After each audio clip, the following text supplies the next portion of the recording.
سلام دوستان، به درس نوبتی زبان روسی از سلسله درس های آموزشی زبان روسی از طریق ویدیو خوش آمدید. امیدوار هستم که خودکار و دفترتان را آماده کرده تا محتوای این درس را یادداشت بگیرید و بعدا آن را تکرار بکنید. خوب، از اون ایده علاقمندان آموزش زبان روسی که در زیر ویدیوهای ما در درس‌های قبلی پیام فرستادن یا نقطه نظری خود را بیان کردن و لایک گذاشتن یا پیسنگ گذاشتن، ما از اونها سپاسگزاری میکنیم و امیدوار هستیم که درس‌های ما را دنبال میکنن. در این درس امروز ما درباره اینکه حرف ی در کلمه های زبان روسی چرا در حالت های مختلف به طرز گوناگون تلفظ می شود صحبت می کنیم.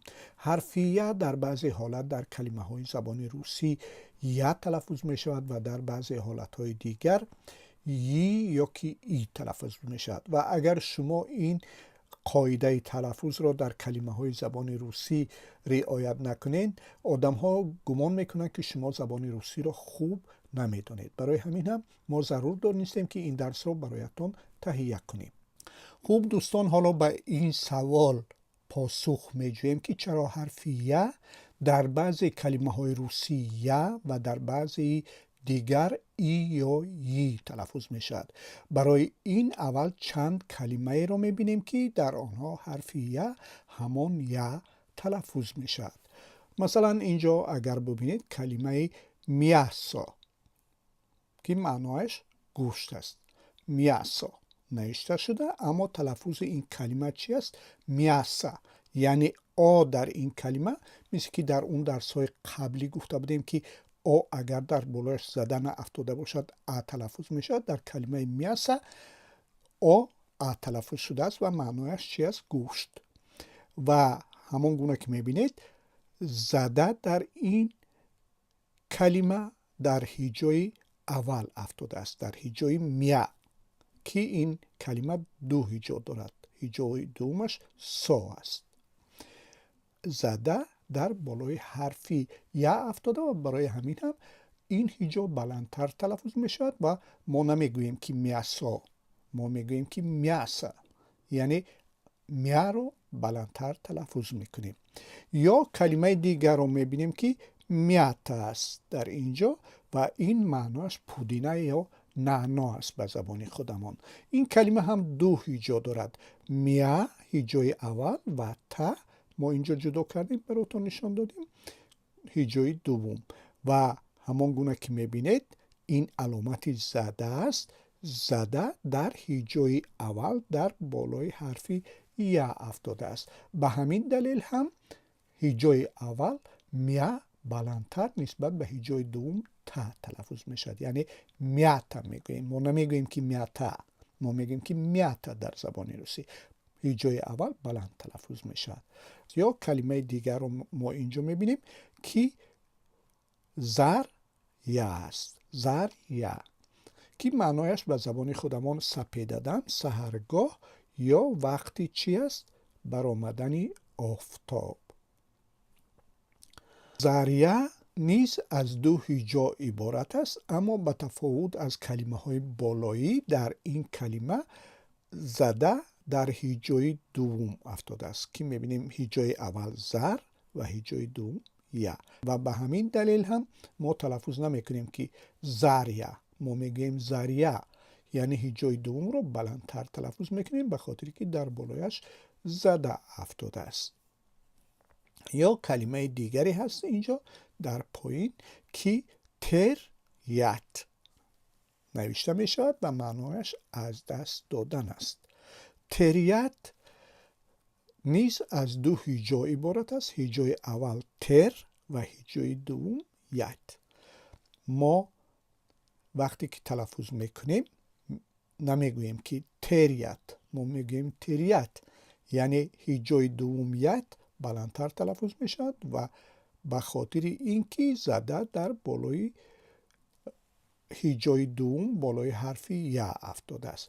چیزی دیگری که میخواهم درباره این کلمه بگویم، این کلمه رو ما تریت می نویسیم، اما گفتم که اگر حرفی ای یا که ی روسی در بالایش زده نیفتاده باشد چی تلفظ میشد؟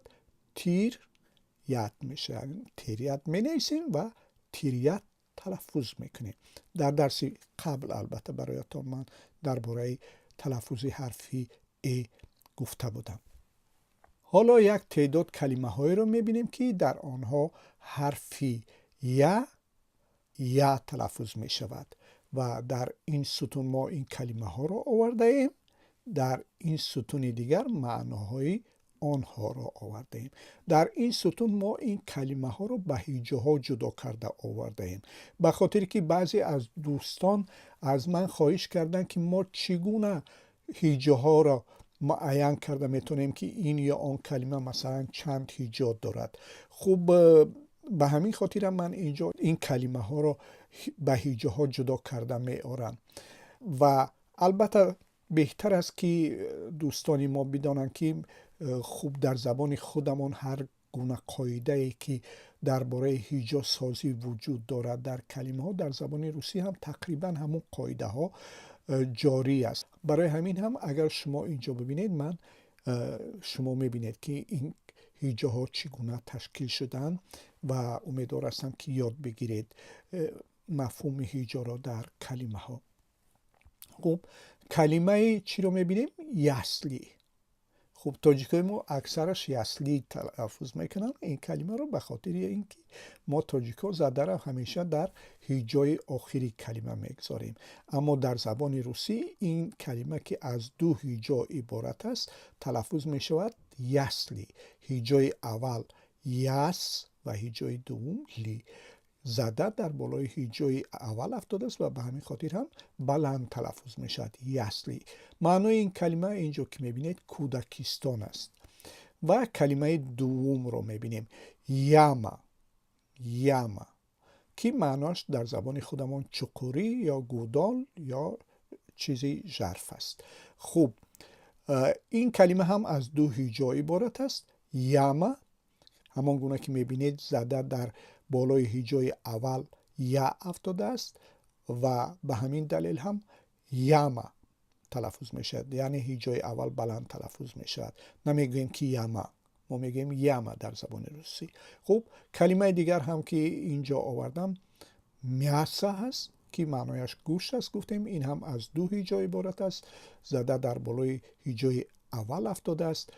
و کلمه دیگری که ما اینجا داریم کلمه پیسنیا هست. پیسنیا به معنای سرود و ترانه. این کلمه هم از دو هیجا عبارت است و هیجای اول پیس و هیجای دوم نیا، اما در این کلمه زده در بالای حرف یا نه افتاده است. زده در بالای حرف ای افتاده است و شده است پیسنیا. ما نمیگیم که پیسنیا. اگر پیسنیا میگفتیم زده در بالای حرف یا می افتاد، اما چون قاعده زبان روسی یا معیار زبان روسی این کلمه این است که زده در هیجای اولش باشد، ما این را چی تلفظ میکنیم؟ پیسنیا. زده در بالای هیجای اول افتاده است و بلند تلفظ می شود. و کلمه دیگر هم اینجا داریم پلامیا که معنایش شعله است و این کلمه هم از دو هیجا عبارت است. هیجای اول پلام و هیجای دوم یا، اما زده در هیجای اول افتاده است و به همین دلیل هم پلامیا یعنی بلندتر هیجای اول را تلفظ میکنیم و هیجای دوم که یا است پستر تلفظ می شود. خب کلمه دیگر ما داریم که معنایش تیاژست هست که این کلمه معنایش وزنینی یا سنگینی است و این کلمه هم از دو هیجا عبارت است. هیجای تیا و ژست و زده در هیجای اول افتاده است تیا، اینجا علامتی زده رو شما میبینید و این هیجای دوم است که ژست و ما نمیگویم که تیاژست، ما میگیم تیاژست به خاطر که زده در هیجای اول بالای حرف یا افتاده است. یا کلمه دیگر رو ما داریم که سگودنیا که معناش امروز است به زبان خودمان. این کلمه از 3 هیجا عبارت است. سه گودنیا. همان گونه که میبینید زده این علامتش است، در هیجای دوم افتاده است. به همین خاطر هم هیجای دوم بلند تلفظ می شود و هیجای اول و سوم پستر تلفظ می شود، به خاطر اینکه زده در بالای آنها نیست. چیز دیگری درباره این کلمه گفتنی هستم که ما سیگودنیا می نویسیم اما سیودنیا تلفظ میکنیم، یعنی حرف گ در این کلمه و تلفظ می شود. سیودنیا. خب یک سلسله کلمه های هست که در آنها حرف گ و تلفظ می شود در زبان روسی. ما در این باره در درس های بعدی برایتان اطلاع خواهیم داد. و کلمه دیگر هست اینجا پریاما که معناش راست و مستقیم یا روبرو است. خب این کلمه هم دو هیجا دارد. هیجای اول پریا و هیجای دوم ما. زده در این کلمه در هیجای اول روی حرف یا افتاده است و به همین خاطر هم هیجای اول بلند تلفظ می شود، هیجای دوم پایین تر یا پستر تلفظ می شود. اما چیز دیگری که در این کلمه می خواهم یادآورتان شدم این است که حرف آ که در این کلمه نوشته شده در این کلمه آ تلفظ می شود. ما نمیگیم که پریاما، ما میگیم که پریاما. یعنی ما درباره قاعده تلفظ حرفی ها در درس قبلی براتون گفته بودم. خب دوستان اکنون کلمه هایی رو میبینیم که در آنها حرف یا ای یا یی تلفظ می شود. ما در اینجا این کلمه ها رو در این جدول آورده ایم که در ستون اول این جدول نوشته این کلمه ها آورده شده، در ستون دوم معنای این کلمه ها و در ستون سوم تلفظ این کلمه ها آورده شده است. خب کلمه اولمون چی است؟ یزیک که معنایش چی است؟ زبان است و این کلمه از دو هیجا عبارت است. هیجای اول یا و هیجای دوم زیک. زده در بالای هیجای دوم در زیک افتاده است و این هیجا بلندتر تلفظ می شود و هیجای اول پستر تلفظ می شود. ما نمیگیم که یزیک، ما میگیم یزیک. و میبینید که حرف یا اگرچه یا نوشته شده در این کلمه اما تلفظش اگر در اینجا ببینیم چطور تلفظ می شود؟ یزیک. یعنی تلفظش در این کلمه حرف یا رو یی شده است. یزیک. البته یزیک می نویسیم، یزیک تلفظ میکنیم. یا کلمه دیگر رو میبینیم که ویازت نوشته شده که معنایش بافتن هست اما تلفظش چی است؟ ویزت. در این کلمه هم که میبینیم دو هیجا دارد. هیجای اول ویا و هیجای دوم زت. زده در این کلمه در هیجای دوم افتاده است. ما نمیگیم که ویازت، ما میگیم ویزت. یعنی هیجای دوم بلندتر تلفظ می شود و همان گونه که میبینید گرچندی ویا ما می نویسیم در هیجای اول اما آن را ما چی تلفظ میکنیم؟ ویزت. یعنی یا تبدیل شده است به چی؟ به ای. یا کلمه دیگر را حالا با هم ما میبینیم که این کلمه چی است؟ میاساروبکا که اسباب قیمت کردن گوشت است و تلفظش رو ببینید که چی می شود؟ میساروبکا. یعنی یا در این کلمه به ای تبدیل شده است و آ گفتیم که اگر در بالایش زده نافتاده باشد در کلمه های زبان روسی ا تلفظ می شود. هیجای دوم به جای سا تلفظ می شود و روبکا. کلمه دیگر داریم در اینجا که تیا نوت نوشته شده است، معنایش کشیدن است. در این کلمه هم دو هیجا وجود دارد. هیجای اول تیا و هیجای دوم نوت. زده در بالای هیجای دوم افتاده است، نوت. و اما ببینید که حرف یا در اینجا نوشته شده و تلفظش چی میشه؟ تلفظ درستش ما تینوت می نویسیم، تلفظ درستش چی میشد؟ تینوت. تینوت. اینجا هم که میبینید زده در بالای هیجای دوم افتاده است.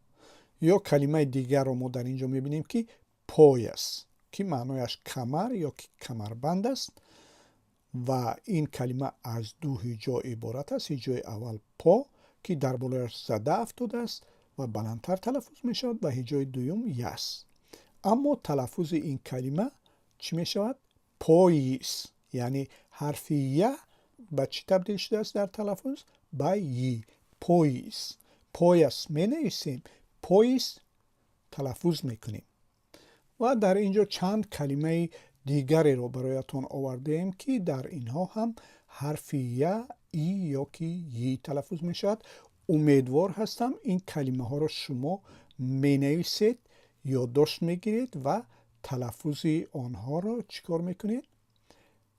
در حافظتون نگه میدارید تا که فراموشتون نشود. در آینده این کلمه ها رو درست استفاده کنید.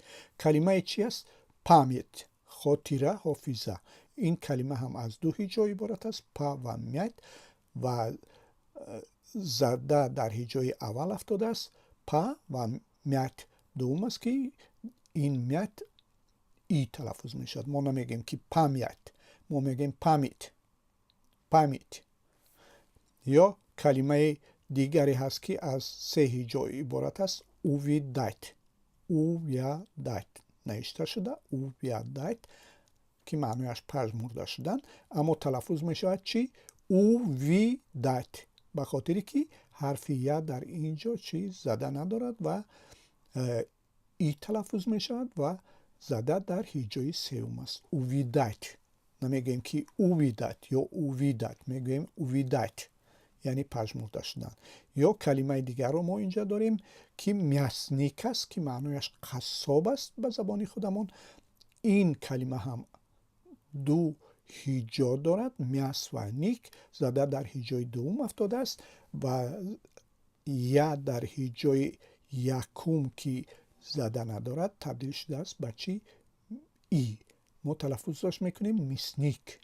خب اینجا من عمدن برایتون ننوشتم تلفظ این کلمه ها را که شما خودتون این ویدیو رو تماشا کنید و یادداشت بگیرید که تلفظ این کلمه ها چگونه است. یا کلمه دیگر رو که گفتیم، پیشتر گفتم پاییس است، کمر و کمربند می شود. یا کلمه دیگر داریم اینجا پایسنیک یعنی فهماندن. اینجا هم این کلمه از سه هیجا عبارت است. پایسنیک و زده در هیجای آخر افتاده است، نیت، و بلند تلفظ می شود این هیجا. ما نمیگیم پایس نیت یا نمیگیم که پایس نیت، ما میگیم پایس نیت. و در این کلمه هم حرف آ به چی تبدیل می شود؟ گفتیم زده که نداشته باشد به ا تبدیل می شود، می شود پا، و یا می شود ی. کلی کلمه می شود پایس نیت.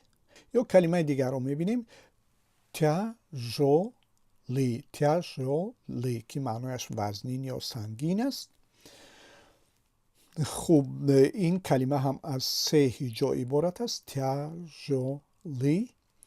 در این کلمه زده در هیجای دوم افتاده است، به همین خاطر هم این هیجا بلندتر تلفظ می شود و این کلمه تلفظش مثلا تیاژولی نیست بلکه تیژولی.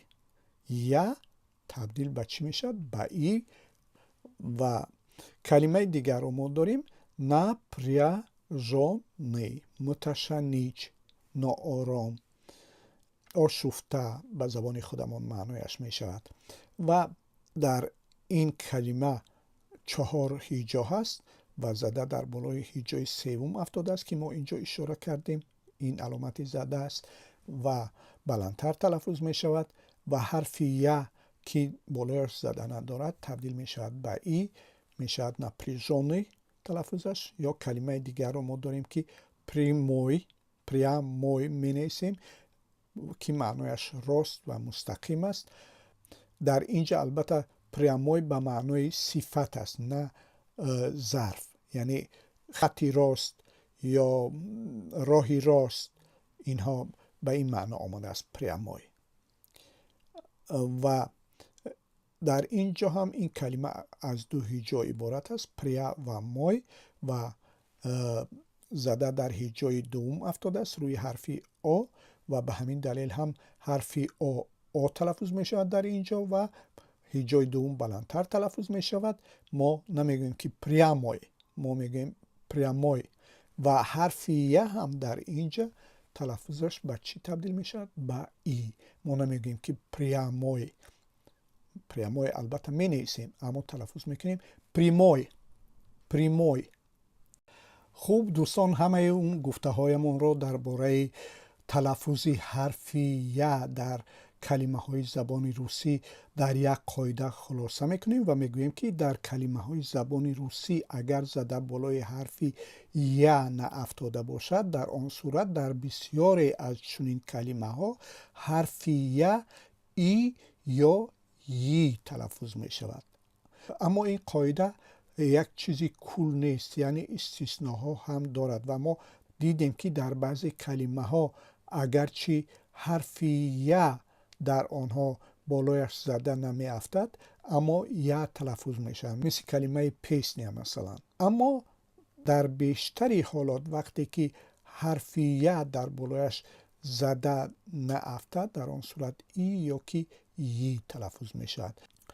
خوب دوستان عزیز، امیدوار هستم که این درس خوشتان آمده باشد و اگر خوشتان آمده باشد پیوند یا سلکه آن را به دوستانتان، به آشنایانتان، به افرادی که علاقمند آموزش زبان روسی هستند بفرستید و در اینکه افراد بیشتری بتوانند از این درس ها بهره مند باشند سهم بگیرید. تا درس‌های بعدی جز به این نمانده که برای شما موفقیت آرزو بکنم و شما را به خداوند بزرگ بسپارم. خداحافظ.